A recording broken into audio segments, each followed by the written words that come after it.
মায়ের এক ব্রিগেড পেটের ভিতরে আমি ছিলাম, মায়ের এক ব্রিগেড পেটের ভিতরে শহীদ প্রেসিডেন্ট জিয়াউর রহমান ছিল, মায়ের এক ব্রিগেড পেটের ভিতরে আল্লামা সাঈদী ছিল।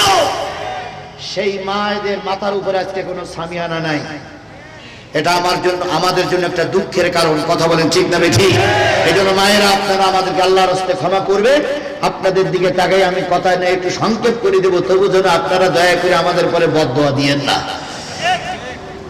তাহলে চুপচাপ বসে কোরআন শরীফ শুনতে হবে, নির্দেশ কার? লাআল্লাকুম তুরহামুন। যদি চুপচাপ বসে কোরআন শরীফ শুনতে পারো, আল্লাহর রহমত দিয়ে তোমাদের পরিপূর্ণ করে দেওয়া হবে। আমি সেই সূরা, সেই কোরআন শরীফের সূরা হামিম আস-সিজদার 3টা আয়াত তেলাওয়াত করেছি। তেলাওয়াতকৃত 3টা আয়াতের উপরে ভিত্তি করে কথা হবে ইনশাআল্লাহ। যতক্ষণ আলোচনা হবে ততক্ষণ আপনারা আমাকেরাই বলতেন আমি মায়ের বাপ, মায়েদের ব্যথা আমি বুঝি। যদি আপনি প্রকৃত মায়ের জাত হবেন, খালেদা জিয়াকে আপনি ক্যান্টনমেন্টের বাসির থেকে ঘাট ধরে বের করে দিলেন কেন? আপনি যদি প্রকৃতই মায়ের জাত হন, খালেদা জিয়া একজন মা, তুমি একজন মা। খালেদা জিয়াকে বাসা থেকে শুধু বের করে দেয়নি, যে বাসায় তিনি থাকতেন সে বাসার কারেন্টের লাইনগুলো কেটে দেওয়া হলো।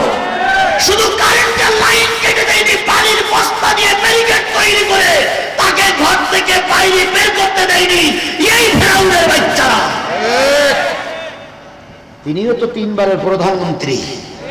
কথা বলেন, কথা বলেন, কথা বলেন। জাতি আপনাদের পরে সহৃদয় ব্যবহার করেছে, কাউকে মারেনি। বগুড়ার যেগুলো আওয়ামী লীগের নেতা কর্মী ছিল, যদি বগুড়ার বিএনপি ওয়ালারা প্রতিশোধ দিত, তাহলে একটারও দোকান খুলে আর বাজারে বসার সুযোগ থাকতো না।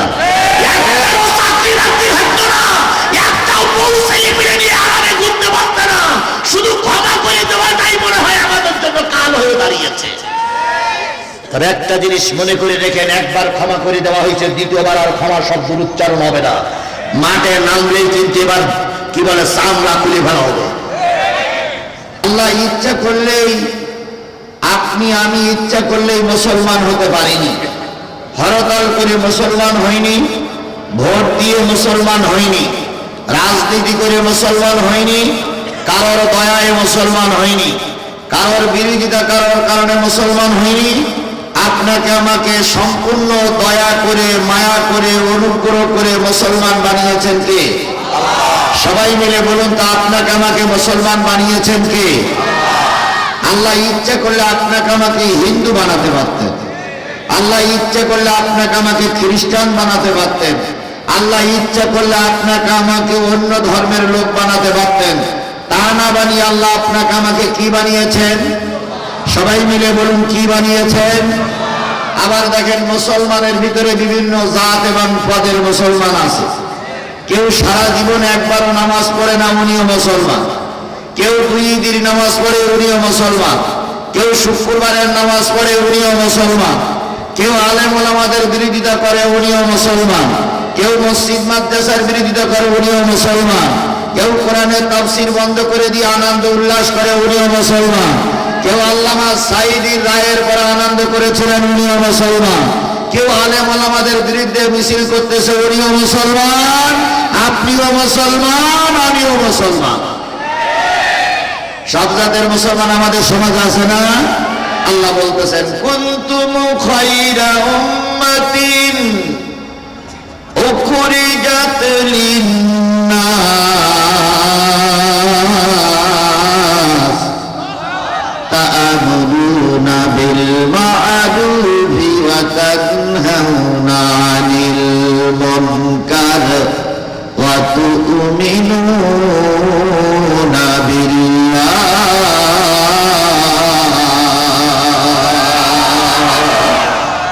কোরআন তেলাওয়াতের পরে যারা আল্লাহু আকবার বলবে, আল্লাহ তাদের জান্নাতে যাওয়ার পথ সহজ করে দিবে। জোরে বলুন আল্লাহু আকবার। কুনতুম খায়রা উম্মাতিন, তোমরাই হলে সর্বোৎকৃষ্ট উম্মত। উখরিজাত লিন-নাস, মানুষের ভিতর থেকে তোমাদের বাছাই করা হয়েছে। তোমরা যেমন তেমন মানুষ নয়, তোমরা বাছাইকৃত মানুষ। বাছাইকৃত জিনিসগুলো ভালো হয় না খারাপ হয়? এই কথা বলেন, বাছাইকৃত জিনিসগুলো ভালো হয় না খারাপ হয়? বাজারে যদি কেউ করতে নিয়ে যায়, ভালো বেগুনগুলোই নিয়ে যায়, খারাপগুলো নিয়ে যায় না। ভালোগুলো বাজারে তোলে, খারাপগুলো বাড়ি রেখে দেয়। আলু যদি কেউ বাজারে বিক্রি করতে নিয়ে যায়, ভালোগুলো বাজারে তোলে, খারাপগুলো বাড়ি রেখে দেয়। আমরা যেখানে বসেছিলাম একটা প্লাস্টিক কারখানা, সেখানে দেখলাম কিছু ভাঙাচুরো প্লাস্টিক পড়ে আছে।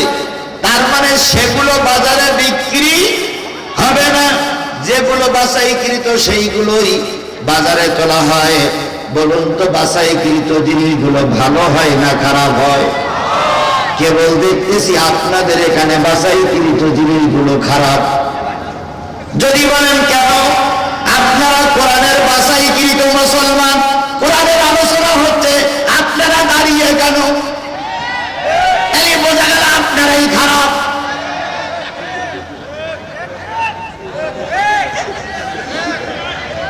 যেগুলো ভালো সেগুলো বসে গেছে, ওই যেগুলো খারাপ সেগুলোই দাঁড়াই গেছে।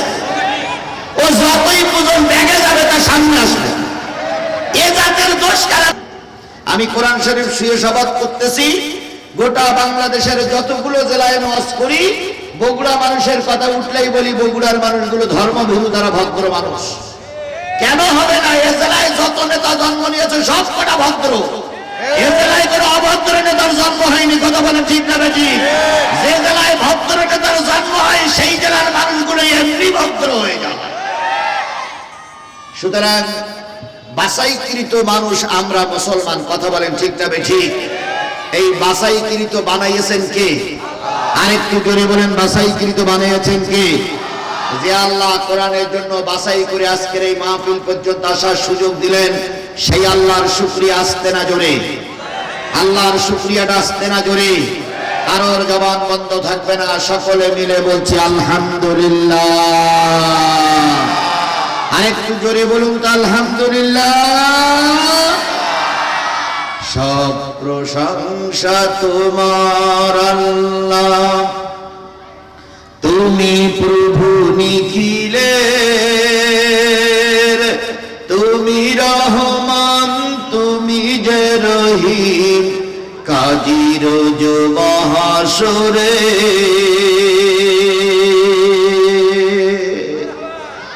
বিশ্ব মানবতার শ্রেষ্ঠ বন্ধু, সমস্ত নবী রাসূলদের শ্রেষ্ঠ রাসূল, আমাদের প্রিয় ভাজন নেতা, যার সুপারিশ ছাড়া কোনো মানুষ জান্নাতে যেতে পারবে না, সেই নন্দিত নেতার নামে দুরূদ আর সালাম। কারোর জবান বন্ধ থাকবে না, সকলে মিলে বলছি সাল্লাল্লাহু আলাইহি ওয়াসাল্লাম। বন্ধুগণ, আল্লাহ বলতেছেন, কুল ইন কুনতুম তুহিব্বুনাল্লাহ ফাত্তাবিউনি ইউহিব্বুকুমুল্লাহ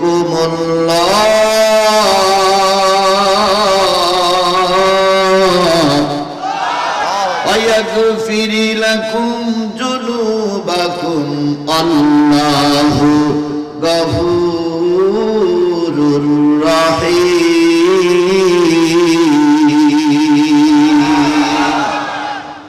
হে নবী, আপনি বলে দিন, ইন কুনতুম তুহিব্বুনাল্লাহ, তোমরা যদি আল্লাহরে ভালোবাসতে চাও, ফাত্তাবিউনি, আমি নবী আমার ইত্তেবা করো, অনুসরণ করো।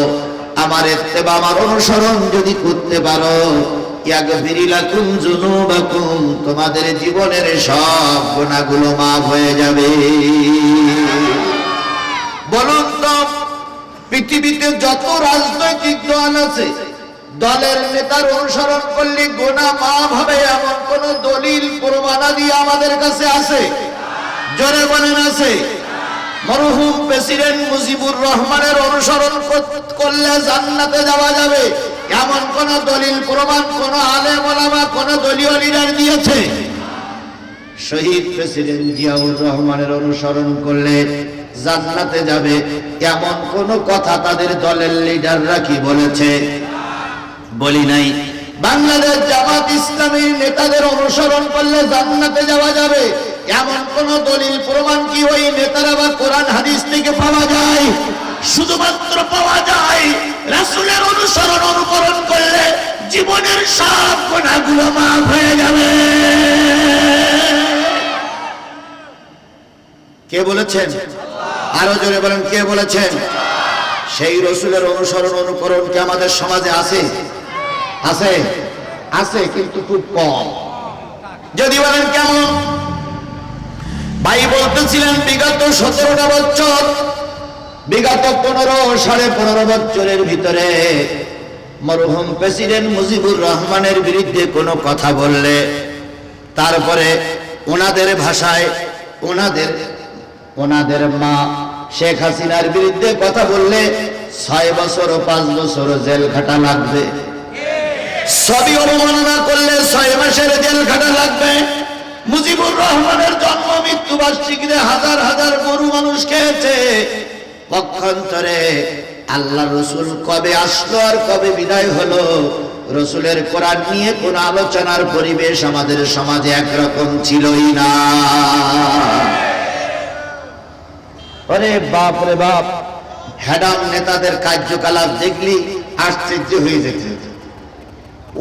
ওরাই শিখাই দিতেন আমরা কি ভাষা, কোন জায়গা থেকে ওয়াজ করব। ওনারাই মানছে আমাদের ওয়াজের নিয়ম কানুন বলে দিয়ে চুপচাপ বসে থাকতে। যদি কোনো বক্তা একটু ব্যতিক্রম করেছে, বক্তাকে মঞ্চের থেকে ঘাড় ধরে নামাই দিয়েছে, বক্তাকে অপমান করে পিটাইয়ে হাসপাতালে ভর্তি করেছে, বক্তাকে মেরে লাঞ্ছিত করে পুলিশের হাতে তুলে দিয়েছে। কথা বলেন, কথা বলেন, কথা বলেন, কথা বলেন। ক্ষমতার মস্তদে দাঁড়িয়ে ঘন্টার পরে ঘন্টার কথা বলেছে, একবারও আল্লাহর নাম মুখে উচ্চারণ করি নাই। একটা বারের জন্য এ কথা বলতো না আলহামদুলিল্লাহ আমরা এখন ক্ষমতায় আছি, এ কথা একবারও বলতো না। শুধু বলতো 41 সাল, প্রায় বলতেন 41 সাল। আর কিছু দালাল মার্কা লোক আছে, তখনও ছিল এখনো আছে, ওনারা ফুলের মালা গলায় দিয়ে বলতেন নেতা এক কান পাইছি ভাই আব্দুল কাদের দুলা ভাই। এই নেতা এক কান পাইছি ভাই আব্দুল কাদের দুলা ভাই। দুলা ভাইয়ের চরিত্র ফুলের মতন পবিত্র। দুলাভাই ছিল যেখানে আমরা আসি সেখানে, দুলাভাই আছে যেখানে আমরা আসি সেখানে, দুলাভাই ছিল যেখানে তোমরা ছিলে সেখানে, দুলাভাই এখন কবরে তোমরা কেন উপরে।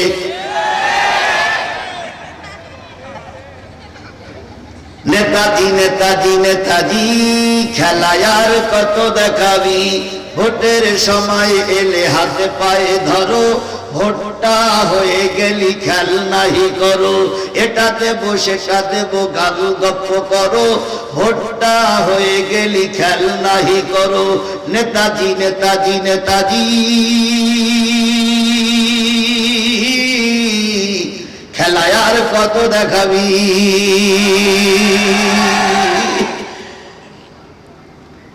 নেতা তুমি এগিয়ে চলো আমরা আছি, নেতা ছিল যেখানে তোমরা ছিলে সেখানে, নেতা গেছে ও পারে তোমরা কেন এ পারে।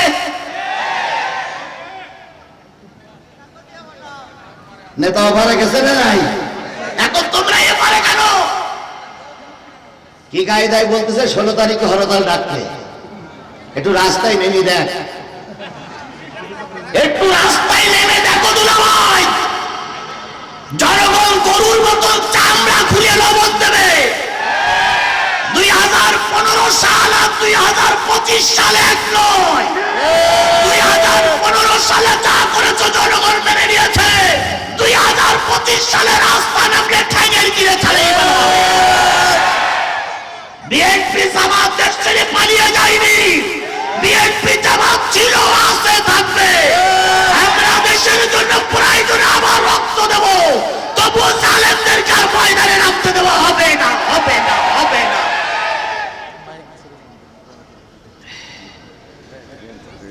আবার কিছু লোক এসে দাঁড়াই গেল, ভাই আপনাদের হাতে ইট মেটকেল থাকে তো আমার মেরি দৌড় মারেন দিন ভাই, আমি বেশি যাই আপনারাও বেশি যান। ওখানে দাঁড়াই আছেন, সমস্যা যদি জায়গা না পান আমার স্টেজে আসে। আচ্ছা হোক, আপনাদের ওনাদের কিভাবে বসাবো ওটা আমার দায়িত্ব দেন, আপনাদের কিছু করা লাগবে না। আপনাদের বলি যদি না বসেন দুঃখ নাই তো শৈলী দিয়ে না জান, কারণ শৈলী গিলে ওয়াজ শোনাবো কার, বসার জায়গা যদি না পায় দাঁড়াই শুনুক, তবু যেন শৈলী না যায়। শেখ হাসিনা চলে গেছে, রাজনীতি শেষ, ওনারা যদি চলে যায় অর্শনা শেষ। এই জন্য যা হোক এক জায়গায় দাঁড়াই বসে হোক যেন চলিয়ে না যায়। কি কথা ঠিক আছে না? কথা ঠিক আছে না? যে জিনিসটা বোঝাতে চাচ্ছিলাম সেটা হলো রাসূলকে ভালোবাসলে, রাসূলকে অনুকরণ করলে জীবনের সব গুনাহ কি হয়ে যাবে? মাফ হয়ে যাবে। সেই রাসূল সারাটা জীবন কষ্ট করেছে রে ভাই, একটা দিনের জন্য তেমন সুখ তিনি পান নাই। যদি আল্লাহ নবী কোন পাহাড়ের গায়ে হাত লাগাই বলতেন পাহাড়ে সোনা হয়ে যা, যেত কি যেত না? আরো জোরে বলেন যাওয়া সম্ভব কিনা? যদি আল্লাহর নবী সাল্লাল্লাহু আলাইহি ওয়াসাল্লাম কোন লোহাকে ধরে বলতেন লোহা তুমি সোনা হয়ে যাও, নবীর কথায় লোহা হয়তো সোনা হয়ে যেত। কিন্তু এমনও জীবন রাসূলের চলে গেছে খাওয়ার জন্য 3 দিন 5 দিন 7 দিন পর্যন্ত আল্লাহর নবীর পেটে পাথর বেঁধে থাকতে হয়েছে। নবী সাল্লাল্লাহু আলাইহি সাল্লাম ধর্মের কথা বলার কারণে ইহুদি খ্রিস্টানদের কাছে মার খেয়েছে, জেলখানার ভিতরে পচতে হয়েছে, জেলখানার ভিতরে না খেয়ে থাকতে হয়েছে। আবার যখন সুযোগ পেয়েছেন আল্লাহর নবী তখন সবাইকে আল্লাহর হস্তে মাফ করে দিয়েছে। মুসলমানদের তৃতীয় যুদ্ধ নাম হলো খন্দক, নাম হলো পরীক্ষা, নাম হলো খাল খননের যুদ্ধে। আল্লাহর নবী কাফেরদের মোকাবেলা করার জন্য খাল খনন করতেছিলেন। 10 হাত বাই 10 হাত, আরে 10 হাত লম্বায় 10 হাত গভীরে 10 হাত, এই 10 হাত বাই 10 হাত খাল খনন করতে হবে। নবীর ভাগে 10 হাত জায়গা পড়লেন, লম্বায় 10 হাত, আরে 10 হাত, গভীরেও 10 হাত জায়গা নবীকে খনন করতে হবে। সব সাহাবীকে লাগাই দিয়ে আপনার আমার নবী ও শাবল নিয়ে রাস্তায় নামলেন যাতে করে খাল খনন করা সম্ভব হয়। নেতা 3 তলায় বসে আরাম করে না, নেতা যারা প্রকৃত নেতা কর্মীদের সাথেই ময়দানে থাকে। এখন আমাদের নেত্রী এপারে তো ওপারে যেই বলতেছে আমি সীমানার পাশেই আছি, কি করে ঢুকবে? টুস করে ঢুকে বলবে। আর এদিকার যারা নেতার কর্মী আছে তারা বলছে মা মা, আর ওদিকে যে বলুন তো, যে মা তার সন্তানদের রাস্তায় নামিয়ে পালিয়ে যায় সে মা নামের কলঙ্ক। আপনি যদি এতই দরদি হন সন্তানদেরকে রাস্তায় নামিয়ে আপনি বাইরে চলে গেলেন কেন? খালেদা জিয়া নামে মামলা হয়েছিল, খালেদা জিয়া দেশ ছেড়ে যায়নি। কথা বলেন ঠিক না বেশি? বাংলাদেশ জামাত ইসলামের শীর্ষস্থানীয় নেতাদেরকে ফাঁসির কাস্টে ঝুলিয়ে মারা হয়েছে, একটা জামাত শিবিরের কর্মী ময়দান ছেড়ে চলে যায়নি। আর ওনারা প্রায় বলতেন আমরা পালাই না, আমরা পালানো জাত নই। কি কথা বলেন, কথা বলেন, কথা বলেন। একটা ধাক্কায় পালিয়ে চলে গেল। আর এখন বলতেছে আমি শিয়ানার পাশে আছি, টুস করে ঢেকে বলবো আইসো চট করিয়া আয়না ঘর তোমার জন্য রাখছি গো সাজায়া। ও বুবু আইসো চট করিয়া আয়না ঘর তোমার জন্য রাখছি গো সাজায়া। আমরা রিসিপিশনে বৈশাসি, রিসিপিশনে বৈশাসি জুতোর মালা লয়া, আয়না ঘর তোমার জন্য রাখছি গো সাজায়া। নির্বিচারে মারস মানুষ ক্ষমতার লাগিয়া, নির্বিচারে মানুষ মারিনি, মিডিয়ার হত্যার জন্য এই জালেমের বাচ্চাই দায়ী। হেফাজতে আলেমদেরকে রাতে রক্ত করে হাজারো হাফেজদেরকে মারার জন্য এই ব্যক্তির বাচ্চাই দায়ী। আল্লামা সাঈদীর রায়ের পরে 300 লোককে গুলি করে মারার জন্য এই ফিরাউনের বাচ্চাই দায়ী। সংস্কার আন্দোলনে 2000 নেতা কর্মী সহ ছোট ছোট বাচ্চা, নারী, পুরুষ, আবাল, বৃদ্ধ, বনিতা, রিক্সা চালক, ছোট শিশু মারার জন্য এই নরনাথকেই দায়ী। সুতরাং এর বিচার না করা পর্যন্ত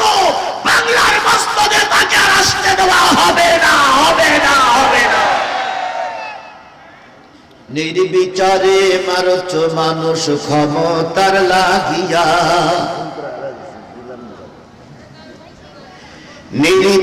নির্বিচারে মারছ মানুষ ক্ষমতার লাগিয়া, দিন ধর্ম আর মানবতা সব কিছু ছাড়িয়া, বুবু সব কিছু ছাড়িয়া, তোমার পাপের শাস্তি,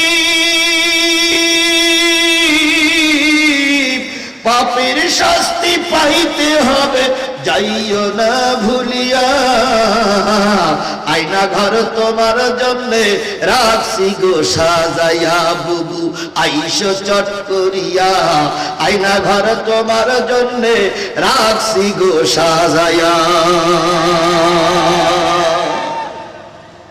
তাহলে নেতা যারা হয় তারা কর্মীদের সঙ্গেই মাঠে থাকে। কথা বলেন, কথা বলেন, কথা বলেন। আল্লাহর নবী খাল খনন করতেছেন, কয় হাত বাই কয় হাত, এদিকে 10 হাত ওদিকে 10 হাত নিচিও, যাতে করে কাফেরেরা মদিনা আক্রমণ করতে না পারে। রাসূলের পাশে একজন সাহাবী, তিনিও খাল খনন করতেছিলেন, নাম তার হযরতে জাবের রাদিয়াল্লাহু তাআলা আনহু।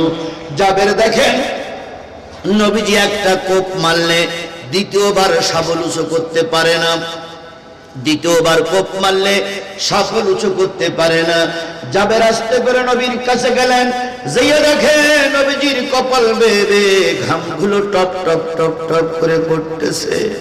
জাবের পিছনে দাঁড়াই বলেন, ইয়া রাসূলুল্লাহ, নবী গো, আপনার চেহারার দিকে তাকায় মনে হচ্ছে আপনার খুব কষ্ট হচ্ছে। নবী তখন জাবেরের হাতখানা নিয়ে পেটে লাগাই বলছে, জাবের রে, 5 দিন পর্যন্ত ঘরে কোনো খাওয়ার না। নবী কয়দিন না খেয়ে যুদ্ধের ময়দানে, এখানে আজকের দুপুরবেলা খাননি একটা লোক, হাত তোলেন তো, তোলে যে একটা লোক আমরা আসছি যে হাত দুপুরবেলা খাইনি। আওলাদে রাসূল বলে দাবি করো, নবীর উত্তরসূরি বলে দাবি করো, মসজিদগুলো নবিয়ানা কাজ করতেছে বলে দাবি করো। একবার খেয়াল করে দেখো, তোমার ইসলাম আর রাসূলের ইসলাম আকাশ পাতাল পার্থক্য। তুমি আর আমি মাথায় পড়েছি কিসের টুপি? কাপড়ের টুপি। এই মাথায় কিসের টুপি? তোমার আর আমার গায়ের জামা কিসের জামা? কাপড়ের জামা। আর আল্লাহ রাসূল সাল্লাল্লাহু আলাইহি সাল্লাম দিন প্রতিষ্ঠার জন্য কাপড়ের টুপি খুলে মাঝে মাঝে লোহার টুপি ব্যবহার করেছে। কাপড়ের জামা খুলে মাঝে মাঝে লোহার জামা বাহির ব্যবহার করেছে। আল্লাহ রাসূল কখনো কখনো জেলের ভিতরে চলে গেছে, কখনো ময়দানে রক্তাক্ত হয়েছে। তুমি আর আমি একটা দিনের জন্য, একটা ঘন্টার জন্য কোনো বাধার সম্মুখীন হইনি। বিশ্বাস করো, তোমার কালেমা রাসূলের কালেমা এক হচ্ছে না। তুমি যদি পরিচিত কালেমার হক আদায় করে থাকো, আল্লামা সাঈদীর যে দশা হয়েছে তোমারও সেই দশা হতে পারে। কিছু কিছু লোক কয় আমরা নবিয়ানা কাজ করছি, তো নবিয়ানা কাজ করলে নবী জেল খেটলো, তোমার জেল হয় না কেন? নবিয়ানা কাজ করলে নবী মাই খেললে তোমার নাই হয় না কেন? নবিয়ানা কাজ করলে নবী ময়দানে রক্তাক্ত হইলো, তোমার হয় না কেন? তখন কি বলে জানেন, আমরা একটু বুদ্ধি শুদ্ধি করে চলি, এই জন্য আমাদের কিচ্ছু হয় না। এরকম বুদ্ধি শুদ্ধি করে জেলেও যায় না, কোনো বিপদের সম্মুখীন হতে হয় না। এরকম বুদ্ধি শুদ্ধি করার লোক আমাদের দেশে আছে না? এই জোরে বলেন, আছে না? এরা হলো গোল আলু, সব তরকারিতে ঘাটে। এখন বিএনপি আইছে, বিএনপি এসে ঠুস মারতেছে, আমরা তোমার দলে, তোমার দলে, তোমার দলে, তোমার দলে। কিছুদিন আগে আমলি ছিল, কাজে ঠুস মারতে তোমার দলে, তোমার দলে, তোমার দলে। এরা হলো ছাগলের 3 নম্বর বাচ্চা। কয় নম্বর বাচ্চা? ছাগলের সাধারণত বাচ্চা হয় কয়টা? 2টা। ঘটনাক্রমে যদি 3টা বাচ্চা হয়, তাহলে মা যখন মাঠের থেকে ঘাস খেয়ে বাড়ি আসে, তখন 2 বাচ্চা আগে দিয়ে 2 বার ধরে দুধ খাওয়া শুরু করে। আর তৃতীয়টা দিয়ে বাদ পায় না, শুধু ঢুস মারে, এখানে ঢুস ওখানে ঢুস, এখানে ঢুস ওখানে ঢুস। শেষ পর্যন্ত দুধ খাওয়া শেষ হয়ে যাবো, তখন মুখটুক কাছু মাছু করি, পায় কোনোটাই পালাম না। আমাদের দেশে কিছু ছাগলের 3 নম্বর বাচ্চা আছে। আওয়ামী লীগ যখন ছিল তখন তাদের কাছে যে ঢুস মেরেছে। এখন বিএনপি ক্ষমতায় যাওয়ার দ্বার প্রান্তে,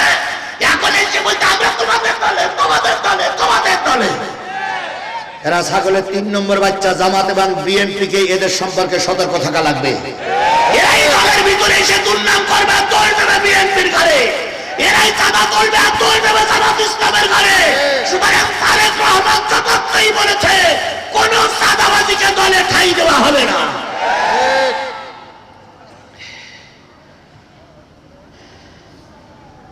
কথা কি বুঝতে পারতেছেন? আমার চালাবো তো? ঠিক আছেন তো? বুকে হাত দিয়ে দেখেন তো, মারা গেছেন না বেঁচে আছেন? বেঁচে আছেন তো? মাশাআল্লাহ। আল্লাহ নবী খাল খনন করতেছেন, কয়দিন না খাওয়া? 5 দিন না খাওয়া। জাবের এসে বললেন, ইয়া রাসূলুল্লাহ, মদিনার নারীদের ঘরে, মদিনার পুরুষের ঘরে যখন কোনো খাবার থাকে না, বাচ্চাগুলো যখন ক্ষুধার যন্ত্রণায় ছটফট করে ঘুরে বেড়ায়, মা যুক্তি করে পরামর্শ করে আপনার দরবারে পৌঁছাইয়ে দিয়ে আসে। 3 দিন পর্যন্ত, 5 দিন পর্যন্ত মদিনার মসজিদে বসে থাকে। 5 দিন পরে মা যে বলে, কলিজার মানিক সন্তান দিয়ে খাওয়ার ব্যবস্থা হয়ে বাড়ি চল। তখন ছেলেটা মার গালে চুমা দিয়ে বলে, আম্মু বাড়ি যাও। রহমতের নবীর দরবারে বসে নবীর চোখের দিকে, মুখের দিকে তাকাই থাকলে পেটে ক্ষুধা থাকে না। সেই নবী কয়দিন না খাওয়া। জাবের বলেন, ইয়া রাসূলুল্লাহ, আমাকে একটু ছুটি দেন। কেন? আমি একটু বাড়ি যাব স্ত্রীর সঙ্গে পরামর্শ করার জন্য। নবীজি বললেন, জাবের, কাফিরেরা কিন্তু নিকটে চলে এসেছে, বেশিক্ষণ দেরি করবে না। জাবের চলে গেলেন, স্ত্রীকে ডেকে বললেন, ও আমার সহধর্মিনী সাথী, রাসূলের চেহারার দিকে তাকাই দেখেছি রহমতের নবীর মুখটা ছোট হয়ে গেছে। একবার শাবল মারলে আর শাবল উঠাতে পারে না, একবার কোদাল দিয়ে কোপ মারলে আর একটা কোদালের কোপ মারতে পারে না। নবী না খাওয়া, নবীর 5 দিন ঘরে কোনো খাবার নাই। আমরা নবীর সাহাবী, ঘরে যদি একটু গোশত আর একটু রুটি থাকতো, নবীকে আজকের দুপুর বেলা একটু মেহমানদারি করতাম, কারণ নবীর চেহারার দিকে তাকাইলে আমার ভালো লাগে না। জাবেরের স্ত্রী বললেন, ওগো স্বামী, খেতে দেওয়ার মতন তেমন কিছু নাই, তবে কিছু জবের আটা আছে, আর কিছু খাসির, কিছু ছাগলের গোশত আছে। এই জবের আটাগুলো দিয়ে যদি রুটি বানানো যায়, আর খাসির গোশত, ছাগলের গোশত যদি ভুনা করা যায়, নবী মনে হয় তৃপ্তি সহকারে খেতে পারবে।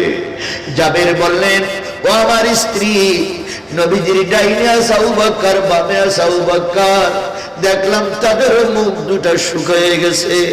জাবের স্বামীর গলা জড়াই ধরে চুমা দিয়ে বললেন, স্বামী গো, 3 জনকে দাওয়াত করে এসো, তারা যেন 3 জন আজকে আমার বাড়িতে দুপুর বেলা মেহমান হয়ে যায়।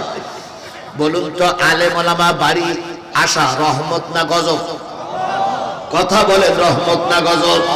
আলেমরা যদি জাতির রহমত হয়, তৎকালীন প্রাক্তন সরকারদের কাছে সবচেয়ে বেশি চক্ষুশীল ছিল আলেমেরা। হয়তো জামাত ইসলামের সঙ্গে তাদের বইন বানা হয়নি বলে জামাতের নেতাদের ফাঁসি দিল, তাই হেফাজতের নেতাদের মারল কেন? হেফাজতের নেতাদের নাই সহ্য করতে পারিনি, কওমি আওলাদের মারল কেন? কওমি আওলাদের নাই সহ্য করতে পারিনি, তাবলীগকে ভেঙে 2 ভাগ করল কেন? তাবলীগকে ভেঙে 2 ভাগ করার মূল ষড়যন্ত্রকারী হলো ভারত। আর সেই ষড়যন্ত্রের বহিঃপ্রকাশ আমাদের দেশের এই ফিরাউনের বাচ্চা শেখ হাসিনা। বাংলাদেশ স্বাধীনের পর থেকে আমরা তাবলীগের ভিতরে কোনো মতনৈক্য দেখিনি। এই ভারত আর এই শেখ হাসিনা ষড়যন্ত্র করে বাংলাদেশের তাবলীগ জামাতের ভিতরে কয় গ্রুপ করে দিয়েছে? 2 গ্রুপ করে দিয়েছে। এখন এই 2 গ্রুপ মারামারি করতেছে। আমেরিকা দেখতেছে হুজুরাই মারামারি করতেছে, তাবলীগ জামাত আমেরিকা বোঝে না, আমেরিকা বোঝা হুজুরাই মারামারি করা মানে ওই দেশটা অশান্তির দেশ।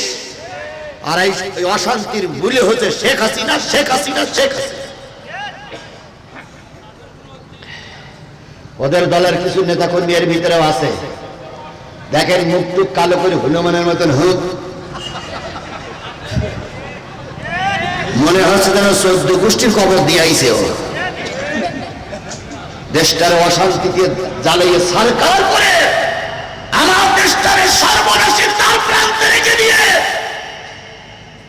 শয়তানের বাচ্চা শয়তান পালাইছে, আর এখন তারই দায় নিয়ে আমাদের গোটা দেশের 18 কোটি মানুষ কষ্ট পাচ্ছে। কথা বলেন, কথা বলেন, কথা বলেন, কথা বলেন।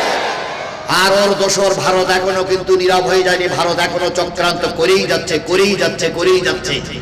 গতকালকের একটা রিপোর্ট বেরিয়েছে, আল্লামা সাঈদীর মূলে মারার মূলেই ছিল ভারতের র। যখন ওরা গোয়েন্দা বিভাগের লোক দিয়ে দেখলো যে এই সরকার ক্ষমতায় আসতে পারবে না, যদিও আসতে পারে টিকে থাকতে পারবে না, আর বাংলাদেশের সবচেয়ে জনপ্রিয় একজন স্কলার, ইসলামী স্কলার, তিনি হচ্ছেন আল্লামা দেলোয়ার হোসেন সাঈদী। এই জন্য ভারতের রয়ের পরিকল্পনায়, ভারতের পরিকল্পনায় এই সরকারকে চিঠি লিখে বলল দেলোয়ার হোসেন সাঈদীকে সরাই দেন, দেলোয়ার হোসেন সাঈদীকে সরাই দেন। 3 দিন আগেই ভারত সফর করে আসলো ওই যে আমাদের তথ্যমন্ত্রী ছিল কিনা, হাসানুল হক, ইনুনা হাসান মাহমুদ, আর একজন ছিল তৎকালীন কৃষি মন্ত্রী আব্দুর রাজ্জাক। এই 2 জনের নেতৃত্বে ভারত থেকে সফর করে সে ভারত যে প্রেসক্রিপশন দিল, সেই প্রেসক্রিপশনের অনুসারে 3 থেকে 6 দিনের মাথায় আল্লামা সাঈদীকে জেলখানা থেকে বাইর করলো। বলা হলো তার কি হয়েছে, হার্ট স্ট্রোক করেছে। আল্লামা সাঈদীর কাছে দিয়ে যখন বলা হলো হুজুর আপনার হার্ট স্ট্রোক হয়েছে, হুজুর তখন বলতেছে আমি অসুস্থ, আমি বুঝলাম না, তোমরা বুঝলে কি করি। এরপরে বাধ্যতামূলক জোর করে তাকে হাসপাতালে নিয়ে আসা হলো। হাসপাতালে রাতের অন্ধকারে নাভিতে ইনজেকশন করে তাকে মৃত্যুর কোলে ঢেলে দেওয়া হয়েছে। আল্লাহর কসম, গোটা বাংলাদেশ নয়, গোটা বিশ্বের মুসলমানেরা জানে আল্লামা সাঈদী হার্ট স্ট্রোকে মারা যায়নি, আল্লামা সাঈদীকে পরিকল্পিতভাবে মেরে দেওয়া হয়েছে। আর আল্লামা সাঈদীর যারা মেরে দেওয়ার জন্য দায়ী, প্রতিটা আসামির বিচার বাংলার জনগণ করবে, কাউকে ছেড়ে দেওয়া হবে না, হবে না, হবে না। নারায়ে তাকবীর, নারায়ে তাকবীর, আল্লাহু আকবার, দিন ইসলাম, দিন ইসলাম, জিন্দাবাদ, জিন্দাবাদ, বিশ্বের মুসলিম, বগুড়ার মুসলিম,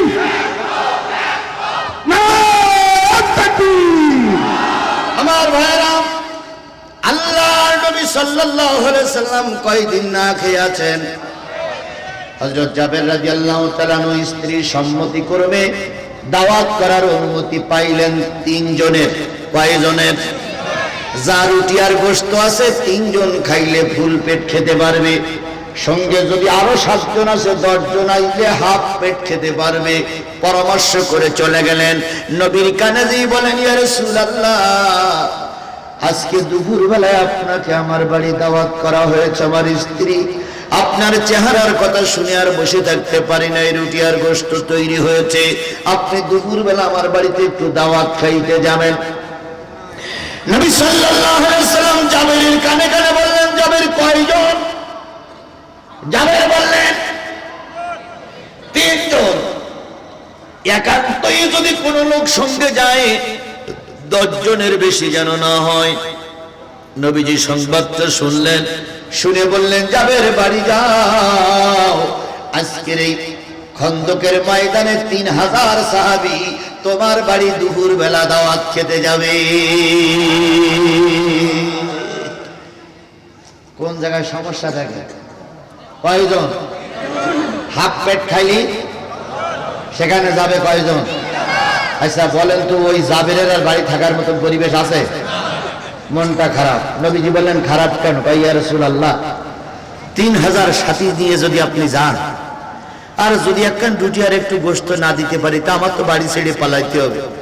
নবী বললেন যাও, তোমার ওই 3 জনের খাবারের ভিতরে আল্লাহ 3000 লোকের জন্য বরকত দান করবে। সুবহানাল্লাহ। যাওয়ার আগে 2টা সত্য শুনে যাও। কি কই? রুটির পাত্রটা ঢেকে রাখবে, রুটির পাত্র ঢেকে রাখবে, আমি না যাওয়া পর্যন্ত আলগা করবে না। আর গোশতের পাত্রটা চুলার পরে রাখবে, আমি না যাওয়া পর্যন্ত 1 টুকরা গোশত উঠাবে না। জাবের চলে গেলেন। নবীজি দুপুর বেলা চলে গেলেন। কয় হাজার? আরে ভাই কয় হাজার? 3000 লোক নিয়ে চলে আসলেন। এসে যখন নবীর সঙ্গে আসলেন, এসে বললেন গোশতের পাতিল আর রুটির পাত্র দেখাও। রুটির পাত্র থেকে 2 কানা করে রুটি নেওয়া হলো, আর 2 টুকরা করে গোশত নিয়ে হযরত ওমর আবু বকরকে বলেন খেদমত করতে থাকো। খেদমত করতে করতে করতে করতে করতে করতে 3000 মানুষের কাছে 2 খানা করে রুটি আর 2 পিস করে গোশত চলে গেল। তখনও গোশতের পাতিলে গোশত আছে, রুটির পাত্রের রুটি শেষ হয়ে যায়নি।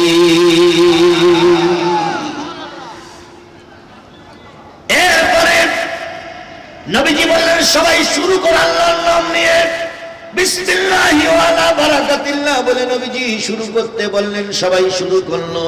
খাওয়া শেষ হয়ে গেল।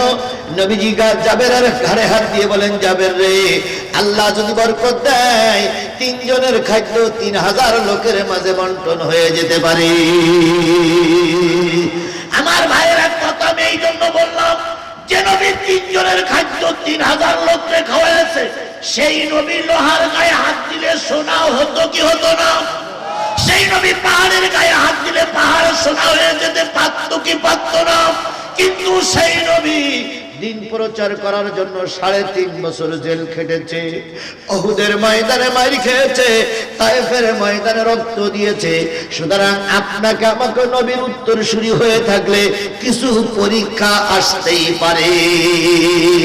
হাজারো পরীক্ষার পরে যে নবী ময়দান ছেড়ে চলে যান নাই, সেই নবী আপনার আমার নবী। কথা বলেন ঠিক যাবে ঠিক? সেই নবীর নাম শোনার পরে দুরূদ শরীফ পড়ার দরকার আছে না নাই?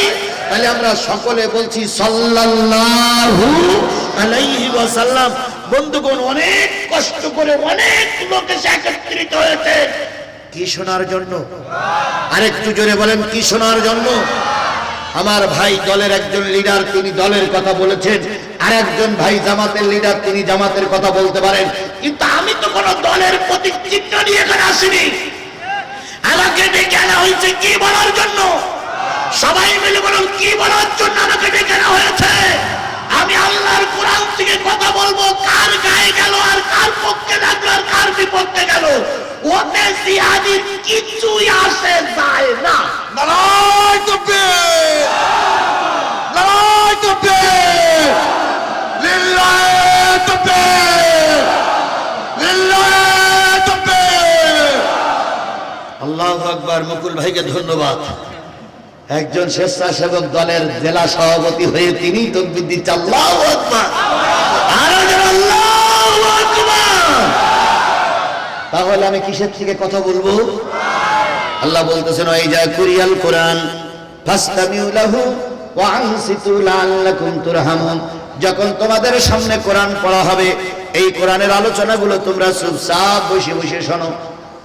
কার নির্দেশ? কি করে শুনতে হবে? শুধু চুপচাপ না, বসে বসে। শুধু চুপচাপ না, কি করে শুনতে হবে? এখন আল্লাহর নির্দেশ পালন করা সুন্নত, হযরত প্রস্তাব না নফল? এই কথা বলেন, দাঁড়ানো লোকগুলো কথা বলবেন। আল্লাহর নির্দেশ পালন করা সুন্নত, প্রস্তাব, হযরত না নফল? এই দাঁড়ানো লোকগুলো বলেন, আল্লাহর নির্দেশ পালন করা সুন্নত, হযরত প্রস্তাব না নফল? তাহলে আল্লাহ বলেন কোরআনের আলোচনা হলে বসে বসে শোনো। তাহলে যারা কোরআন শুনছে সে তারাই রয়েছে নিশ্চয়ই আল্লাহর ফরজিয়াতের আপনারা বিপক্ষে। যদি সুন্নতের সওয়াব নিতে চান বসেই শোনা লাগবে।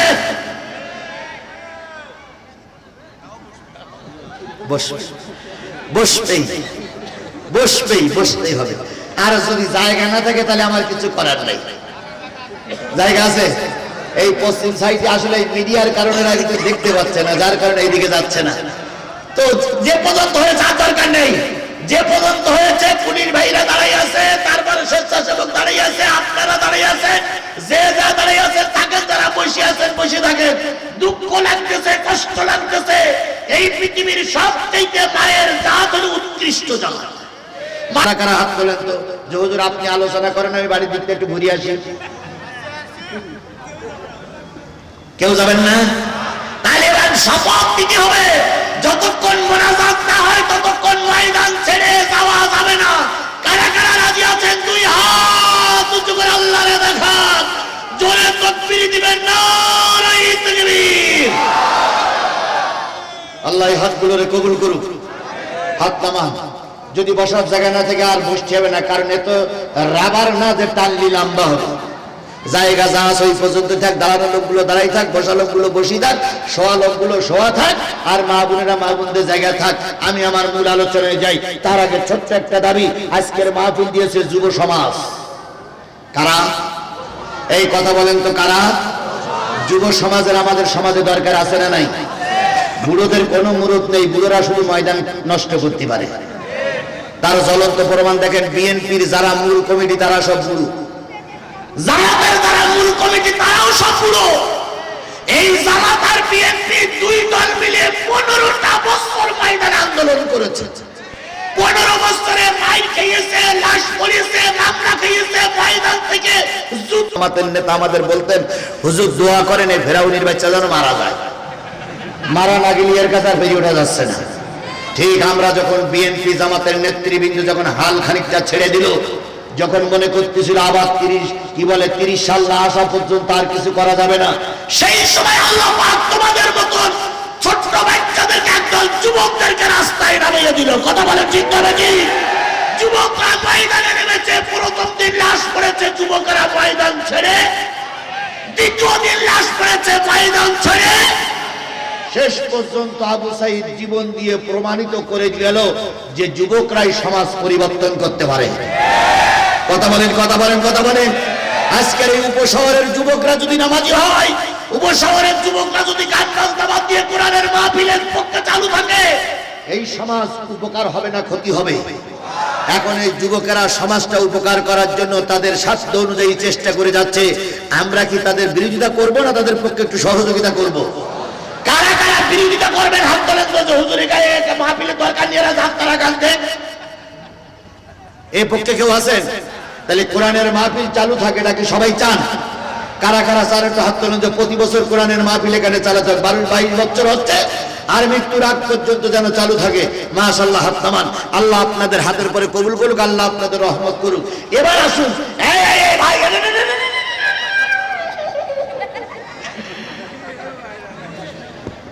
বসুন, বসুন ভাই। দেখেন, এই মাহফিলটা করতে 2 লাখ টাকা খরচ হয়েছে, মনে করলাম কম বেশি হোক। 2 লাখ টাকা এই যে সিনিয়র নেতাগুলো বসে আছে, স্বেচ্ছাসেবক দলের সভাপতি, সব বিএনপি জামাতের লিডাররা বসে আছে। এনারা যদি স্বেচ্ছাসেবক দলের লিডার যদি 1 লাখ দেয়, আর এখানে যারা আছে এনারা যদি 10,000 করে দেয়, 1 টাকাও আপনাদের চাঁদা দেওয়া লাগবে না। মাহফিল ঠিক প্রতি বছরই চলবে। কথা বলেন ঠিক না ঠিক? এখন আমি দাবি করতাম, যদি এনারা সরকার, যদি এনারা ক্ষমতায় থাকতো তাহলে দাবি করতাম, কিন্তু মামলা খেয়ে গিয়ে সব সিমটি মেরে গেছে। কারণ আমার নামেও 20টা মামলা, একটা মামলা জামিন দিতে 1 লাখ, আর কোর্টের বারান্দায় হাঁটতে হাঁটতে জুতোর তলা ক্ষয় হয়ে গেছে। কথা বলেন, কথা বলেন, কথা বলেন। এই জন্যই এনাদের কাছে জোর করে কিছু দাবি করব না। তবে স্বেচ্ছাসেবক দলের সভাপতি, তিনি একটা বড় দলের সভাপতি, তিনি আশা করা যায় অন্তত একটা বড় অঙ্কের টাকা দেবেন। আর নেতারা যারা বসে আছেন তারাও 5-10 হাজার দেবেন। এখন বলেন তো, আপনারা আছেন সাধারণ, আর এনারা কি লোক বলেন তো? অসাধারণ না, ভিআইপি। ভিআইপি লোকের মর্যাদা বেশি বলি তো বড় বড় চেয়ারে বসাইছে। এই চেয়ার, এই man, chair man, chair man. কি কথা বলেন, কথা বলেন, চেয়ার ম্যান। তাহলে ওনারা তো চেয়ারম্যান না, না পাশ করেও চেয়ারম্যান। তাহলে ওনারা বেশি দেবে, তারপর আমরা দেবো ইনশাল্লাহ। ওনাদের দেওয়া শেষ, তারপর আমরা কেউ মাহরুম হব না। কথা ঠিক? সবার আগে আমি দেই, তা না হলে লাইনটা ভালো দেখা যাবে না। বের করেন, সব নেতাদের দেওয়া লাগবে, কোন নেতাদের ছাড় নেই আজকে। জি আচ্ছা, আপনারা 10 টাকা, 20 টাকা, 50, 100, 200, 500, 1000, 2000, 5000, 10,000 কারা কারা বের করতে পারেন একটু পকেটে হাতে বের করেন তো। আগে বের করি, আমরা এখন দিতে হবে না, বের করি সবাই, একটু পকেটে হাত দেন, সবাই পকেটে হাত দেন। 2 টাকা থাকলে দেওয়া লাগবে, 10 টাকা থাকলে দেওয়া লাগবে, 20 টাকা থাকলে দেওয়া লাগবে, 1000 টাকা থাকলে দেওয়া লাগবে, 2 টাকা থাকলে দেওয়া। ছেলে বসো, ছোট ছেলে বসো, দেখি আজকের 10 100টা মামলা, প্রায় 100 10 এটা 10,000 প্রায় 100 মামলার আশা। আমি জানি ভাই, আমি জানি বিএনপি জামাতের কথা বললে আমি জানি। আজকের মাহফিলের প্রধান অতিথি জনাব সরকার মুকুল ভাই, 10,000 টাকা।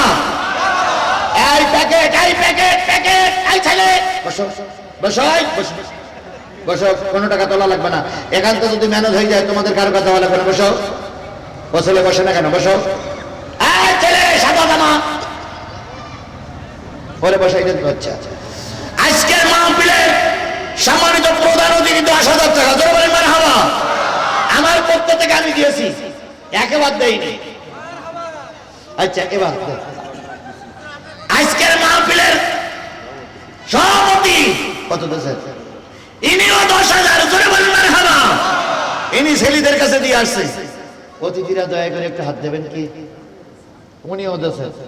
তাহলে এই সবাই নেওয়া হয়ে গেছে, তাহলে আমরা তুলে কালেকশন করে লাভ। ভাইও 10,000, বিশেষ অতিথি 10,000 দিয়েছে। এখানে দেইনি কারা, তারা একটু পকেটে হাত দেন তো। কাজী সাহেব, কাজী সাহেব, কাজী সাহেব 500, আমিও 500 দিচ্ছি। ইঞ্জিনিয়ার শিবন, জি ইঞ্জিনিয়ার শিবন দেন, দেন, দেন, দেন, দেন, তাড়াতাড়ি, তাড়াতাড়ি। আমার মাহফিল ওয়াজ করবো কখন, তাড়াতাড়ি দেন। ইঞ্জিনিয়ার শিপন দেয় না এখন। ইঞ্জিনিয়ার শিবন কই? এই ইঞ্জিনিয়ার সাহেব ঠিকই দেন, দিচ্ছে, দিচ্ছে। পকেটে হাত দিয়েছে, একটু পকেটে হাত দিক দেন, পকেটে হাত দিয়েছে। জি, জি, জি, জি, জি, জি। আচ্ছা, সোহাগ ভাই দিয়ে দিচ্ছে। মাশাআল্লাহ, মাশাআল্লাহ, মাশাআল্লাহ। দেন, যা আছে তাই দেন না। আচ্ছা, থাক, থাক, থাক, থাক, থাক। যদি না হয়, যদি না হয়, পিছনের ভাইরা কি দিয়েছেন কম বেশি? জি, জি, জি, মাশাআল্লাহ। দেখেন, আমাদের পক্ষ থেকে দেওয়া শেষ। এখন আপনারা 10 টাকা, 20 টাকা, 50, 100, 200, 500, 1000, 2000, 10,000, 20,000 দিলে এই যুবকদের কোনো অভাব থাকবে না। কারা কারা বের করেছেন? আমরা এখান থেকে আগেও দিয়ে আসছি, এখনো প্রায় 20, 25, 30,000 টাকা আমরা এখান থেকে তুলেছি। এবার কারা কারা বের করেছেন? হাত তোলেন তো। 2 টাকা থাকলে বের করেন। 2 টাকা, 2 টাকা। এই এলাকার লোকগুলো খুব চালাক, খুব চালাক, খুব চালাক। 2 টাকাও বের করবেন। হাত তোলেন না কেন? কেউ চলে হাত তোলেন না ভাই। জি, জি, জি, জি, জি, জি। আজকের মাহফিলের সভাপতি কত দিয়েছেন? ইনিও 10,000। জোরে বলেন মারহাবা। ইনি ছেলেদের কাছে দিয়ে আসছে। অতিথিরা দয়া করে একটু হাত দেবেন কি? উনিও দিয়েছেন। তাহলে এই সবাই নেওয়া হয়ে গেছে, তাহলে আমরা তুলে কালেকশন করে লাভ। ভাইও 10,000, বিশেষ অতিথি 10,000 দিয়েছে। এখানে দেইনি কারা, তারা একটু পকেটে হাত দেন তো। কাজী সাহেব, কাজী সাহেব, জি কাজী সাহেব 500, আমিও 500 দিচ্ছি। ইঞ্জিনিয়ার শিবন, জি ইঞ্জিনিয়ার শিবন দেন, দেন, দেন, দেন, দেন, তাড়াতাড়ি, তাড়াতাড়ি। আমার মাহফিল ওয়াজ করবো কখন, তাড়াতাড়ি দেন। ইঞ্জিনিয়ার শিপন দেয় না এখন। ইঞ্জিনিয়ার শিবন কই? এই ইঞ্জিনিয়ার সাহেব ঠিকই দেন, দিচ্ছে, দিচ্ছে। পকেটে হাত দিয়েছে, একটু পকেটে হাত দিক দেন, পকেটে হাত দিয়েছে। জি, জি, জি, জি, জি, জি। আচ্ছা, সোহাগ ভাই দিয়ে দিচ্ছে। মাশাআল্লাহ, মাশাআল্লাহ, মাশাআল্লাহ। দেন, যা আছে তাই দেন না। আচ্ছা, থাক, থাক, থাক, থাক, থাক। যদি না হয়, যদি না হয়, পিছনের ভাইরা কি দিয়েছেন কম বেশি? জি, জি, জি, মাশাআল্লাহ। দেখেন, আমাদের পক্ষ থেকে দেওয়া শেষ। এখন আপনারা 10 টাকা, 20 টাকা, 50, 100, 200, 500, 1000, 2000, 10,000, 20,000 দিলে এই যুবকদের কোনো অভাব থাকবে না। কারা কারা বের করেছেন? আমরা এখান থেকে আগেও দিয়ে আসছি, এখনো প্রায় 20, 25, 30,000 টাকা আমরা এখান থেকে তুলেছি। এবার কারা কারা বের করেছেন? হাত তোলেন তো। 2 টাকা থাকলে বের করেন। 2 টাকা, 2 টাকা। এই এলাকার লোকগুলো খুব চালাক, খুব চালাক, খুব চালাক। 2 টাকাও বের করবেন। হাত তোলেন না কেন? কেউ চলে হাত তোলেন না ভাই। জি, জি, জি, জি, জি, জি। 30, 30, 31 কয়টা আয়াত? শেষ পর্যন্ত আল্লাহ বলতেছেন, وقال الذين كفروا ربنا أرنا الذين أضلانا من الجن والإنس نجعلهما تحت أقدامنا ليكونا من الأسفلين.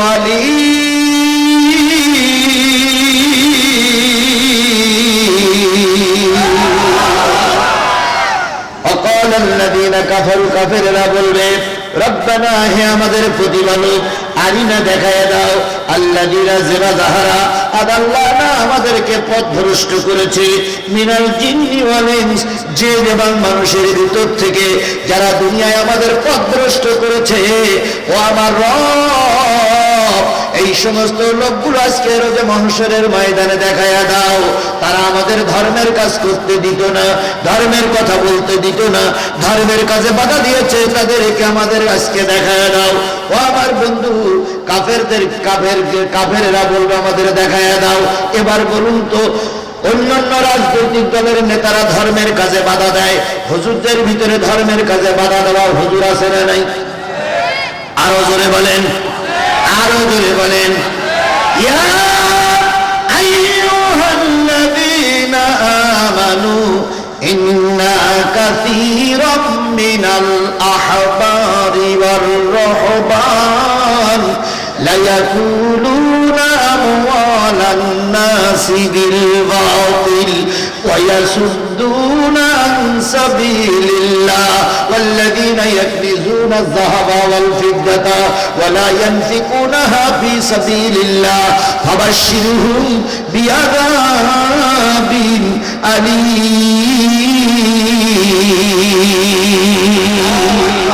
আল্লাহ বলে বান্দা শোনো একদল হুজুর আছে আর একদল পীর সাহেব আছে এরা দিন কায়েমের পথে বাধা দেয় আর এরা সোনার উপর চাঁদি সব এক জায়গায় করে রাখে এগুলো আল্লাহর পথে ব্যয় করে না এরাই ধর্মের কাজে বাধা দেয় একদল হুজুর আর একদল পীর তোমাদের ভিতরেই আছে এই জাতীয় হুজুর আর এই জাতীয় পীর আমাদের সমাজে বর্তমান আছে না নাই আরো জোরে বলেন আছে না নাই এবার হয়তো মনে করতে পারেন হুজুর পীরিরা তো ধর্মের প্রচার করেছে অবশ্যই পীরিরা ধর্মের প্রচার করেছে শাহজালালের দরবারে যান শাহজালালের দরবারে এখনো দুইটা জিনিস আছে একটা আছে আল্লাহর কোরআন আর একটা আছে শাহজালালের তরবারি শাহজালাল এসে বলেছিলেন কোরআনের ফয়সালা মানো নতুবা কি দিয়ে ফয়সালা হবে তরবারি দিয়ে ফয়সালা হবে আজ বাংলাদেশের যতগুলো পীর প্রায় 60,000 1 লাখ পীরের দরবার আছে এই 60,000 1 লাখ পীরের দরবার থেকে এক বাক্যে যদি কোরআন কায়েমের কথা বলা হতো খোদার কসম বাতিলেরা ময়দানে টিকতে পারত না আর এই সুযোগে কিছু লোক বলে হুজুররা তো দিন কায়েম করবে হুজুরদের ভিতরে হুজুরদের মিল নাই তা দিন কায়েম করবে কি করে এ কথা বলে না এ কথা বলে না কিন্তু সেই কথা আর এখন বলতে পারবে না কারণ বাংলাদেশ জামাত ইসলামী বিরাট একটা হুজুরি দল আর এর পরপরই ছিল চরমনাই কিন্তু দেখা গেল এখান থেকে 10-15 দিন আগে বাংলাদেশ জামাত ইসলাম আর ইসলামী আন্দোলন হাত পাকা দুইজন একজোট হয়ে গেছে দুইজনের বক্তব্য দুইজনের ভোটের বাক্স এক দুইজনের ভোটের বাক্স কি এক তাহলে ইসলাম প্রতিষ্ঠা হওয়ার একটু সুযোগ আমাদের সামনে এসেছে কথা বলেন কথা বলেন কথা বলেন শাহজালাল যখন ইয়েমেন থেকে এসেছিলেন শাহজালালের কাছে ছিল তরবারি আর ছিল কোরআন যখন শাহজালাল সিলেটে ঢুকবে তখন সিলেটের রাজা ছিল নাম কি কথা বলেন সিলেটের রাজার নাম কি গৌরগোবিন্দ নিশ্চয়ই মুসলমান কি হিন্দু গৌরগোবিন্দ যখন শুনলো শাহজালাল ইয়ামিনী আসতেছে সঙ্গে আছে তার ভাগ্না নাম কি শাহপরা গৌরগোবিন্দ বলল যে ওনাদের সঙ্গে কয়জন আছে সব মিলে 17 জন 2 জন পীর মামা ভাগ্না আর 15 জন সাগরেদ এবার গৌরগোবিন্দ বলল আমার আছে পুলিশ আমার আছে সেনাবাহিনী আমার আছে লেকেল বাহিনী আমার আছে গুন্ডা বাহিনী 17 জন হুজুর টুপিওয়ালারা কি বা করবে এ কথা কিন্তু গৌরগোবিন্দর ছোট বোন বিগত 15.5 বছর একই কায়দায় বলে এসেছে আমরা পালাই না পালানো পাপ নয় ফখরুল সাহেব আপনার বাসায় একটু জায়গা দিবে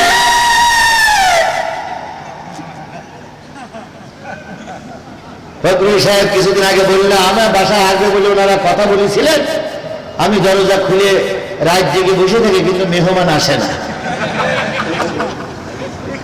ভালো হয়ে যাও ভালো হয়ে যাও মাসুদ তুমি, এই কথাকে বলবে আর পালিয়ে গেছে কাউমা কাদের, কেউ জানে না খবর তার। ভালো হয়ে যাও, ভালো হয়ে যাও মাসুদ তুমি, এই কথাকে বলবে আর পালিয়ে গেছে কাউমা কাদের, কেউ জানে না।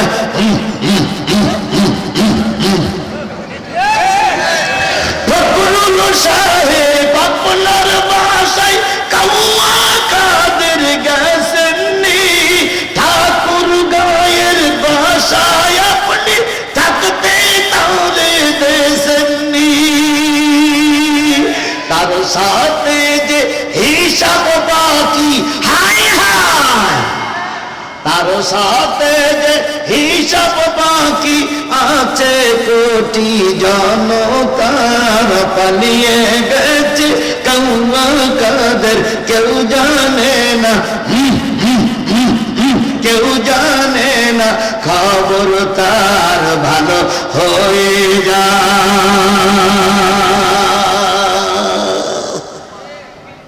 এই শেখ হাসিনা নিশ্চয়ই গৌরগোবিন্দর উত্তর শুনেছিল, এই জন্য আলেম ওলামা গণতন্ত্রী মনোলোকদের তারা পছন্দ করেনি। শাহজালাল মনে আছে তো, শাহজালাল ইয়ামিনী দুইজন আসবের সঙ্গে কতজন লোক? 17 জন লোক। গৌরগোবিন্দ চিন্তা করলো হুজুর আসলো মাত্র 17 জন, আর পুলিশ আমার, লিটল বাহিনী আমার, স্বেচ্ছাসেবক লীগ আমার, যুবলীগ আমার, আওয়ামী লীগ আমার, তারপরে আমি তো আছেই, পুলিশ আছে, আমার আবার ঠেকায় কে? আমার ঠেকানোর মতন কেউ নাই। এবার একজন এসে বলল, সরকার বাহাদুর আপনি হুজুর তো চেনেন না। কেন? কয় আপনার আছে 17,000 আর হুজুর আছে 17 জন, ওই 17,000 মোকাবেলা করার জন্য 17 জন যথেষ্ট। এই কথা বলেন, কথা বলেন, কথা বলেন। নারায়ে তাকবীরের আওয়াজের উপরে কোনো তো আওয়াজ নাই। এই নারায়ে তাকবীর শব্দ যারা সহ্য করতে পারে না, মনে করে রেখো তারা মুসলমানের বাচ্চা না। তবে একটা সুসংবাদ দেব, দেই। আজকের মিডিয়ার দেখলাম সাবেক স্বৈরাচারের 15 বছরের স্বৈরাচারের প্রধানমন্ত্রী নাকি ক্যান্সারে আক্রান্ত। আলহামদুলিল্লাহ বলবেন, সুবহানাল্লাহ বলবেন, বাড়িতে বলে নিয়ে এখানে বলার দরকার নেই। এখন উনি ক্যান্সার আক্রান্ত এবং উনি একটা স্ট্যাটাস দিয়েছে যে আমি আর রাজনীতির অঙ্গনে যাব না, যেহেতু আমি যে কদিন আছি মরণব্যাধি ক্যান্সারে আক্রান্ত, কয়েকদিন বা বাঁচি, আমি আর লোকের অভিশাপ সব পুরোবো না। এখন এরকম কোনটা, কিন্তু এর আগেও অনেকবার এই পেটনির বাচ্চা বলেছি, কি বলিনি যে এইবার আমি একটু রাজনীতি করি, ক্ষমতা যাতে পারলে আমি আর প্রধানমন্ত্রী হব না, এসব কথা আমরা বিশ্বাস করি না। তবে যেটা শুনলাম সেইটাই বললাম, উনি নাকি ক্যান্সার আক্রান্ত। ক্যান্সারে হোক আর ডায়াবেটিস হোক আর যা হোক, আল্লাহ যেন এর কবলে আমাদের আর না ফেলে। এর কবল থেকে আল্লাহ দেশটাকে বাঁচাক, আমাদের বাঁচাক, এই 18 কোটি মানুষের বাঁচাক। সবাই বলেন আমি। আর ভারত তুমি মনে করতেছো যে তোমার ম্যাডামরে তুমি জায়গা দিয়ে আরাম দিয়ে আসো? না না না, সে জাতের যাত্রা, এ সুযোগ পালি তোমারও প্রেমের কলে ফেলে তোমারও সর্বনাশ করবে, এ সেই ডাইনির ডাই নিয়ে। শাহজালাল ইয়ামিনী কয়জন? আর গৌরগোবিন্দের বিশাল বাহিনী। গৌরগোবিন্দ যখন এই কথা শুনল তখন বলে, তাহলে এক কাজ করে, ঝামেলায় না যেয়ে হুজুর যেন ঢুকতে না পারে, হুজুরের পথ বন্ধ করে দিয়ে। কিভাবে বন্ধ করবে? কারণ হুজুর আসবে নদী পার হয়ে, নদীর নৌকাগুলো সব ফুটো করে দেয়, অথবা নৌকাগুলো সরকারিভাবে সিজ করে নেয়। তাই করা হলো। এবার বলল ভ্যানের চাকা খুলে নাও, গরু গাড়ির চাকা খুলে নাও, যেখানে শেকো কালভার্ট আছে সেগুলো সব ভেঙে দাও। দেওয়া হলো। এবার গৌরগোবিন্দ নারী নিয়ে নাসার স্যার বলতেছে, হুজুর আসতে পারবে না, হুজুর আসতে পারবে না। শাহজালাল, শাহপরান, মহাভিজ্ঞ দুইজন চলে আসলেন। এসে দেখে নদীতে কি নাই? নৌকা নাই। শাহজালাল বললেন, ভাগ্নে কি করা যায়?